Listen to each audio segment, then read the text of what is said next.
পৌষের আগমনী উৎসবে মেতেছে নগরবাসী। ঢাকার অদূরেই পূর্বাচলের জিন্দা পার্কে শুক্রবার ছিল বিশেষ আয়োজন। সাপ্তাহিক ছুটির দিন থাকায় ঢল নামে পর্যটকদের। কেউ পরিবার প্রিয়জন নিয়ে, কেউ এসেছেন দল বেঁধে। আরও জানাচ্ছেন সহকর্মী ফয়সাল মাহমুদ। শ্রীলঙ্কা আবারও রপ্তানিতে শীর্ষে।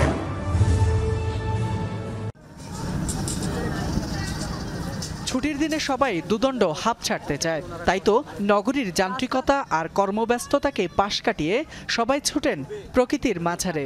শুক্রবার ছুটির দিন হওয়ায় ভিড় ছিল রাজধানীর অদূরে জিন্দা পার্কেও। সেখানে দর্শনার্থীদের জন্য ছিল বিশেষ আয়োজন।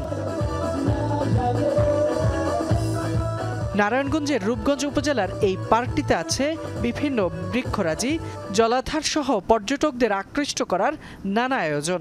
অনেকেই ঘুরতে এসেছেন পরিবার প্রিয়জন নিয়ে, কেউ কেউ এসেছেন দল বেঁধে।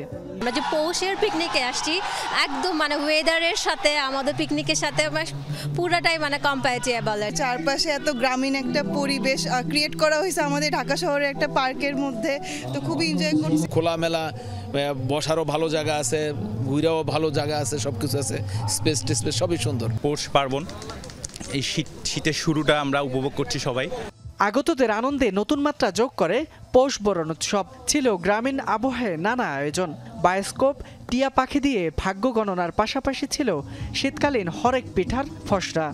বায়োস্কোপ, দেন ভাগ্য গণনা, তারপর চুড়ি ফিতা, তারপরে আমাদের ঢেকি, জামদানি, এই জিনিসগুলো আমাদের কালচারকে রিপ্রেজেন্ট করে। খোলামেলা পরিবেশ, অনেক আবহাওয়া সুন্দর, তারপর খেয়েছি ভাপা পিঠা, অনেক মজা। পুকুরে অনেক ফুল ফুটা থাকে, দেখতে ভালো লাগে। আবার এখানে ভিতরে লাইব্রেরি আছে আর কি, সবকিছু মিলে একদম মনোমুগ্ধকর পরিবেশ। প্রকৃতির ছোঁয়ায় আমাদের অনেক ভালো লেগেছে, আর পরিবার সহ এসে তো আরো মজা লাগছে আর কি।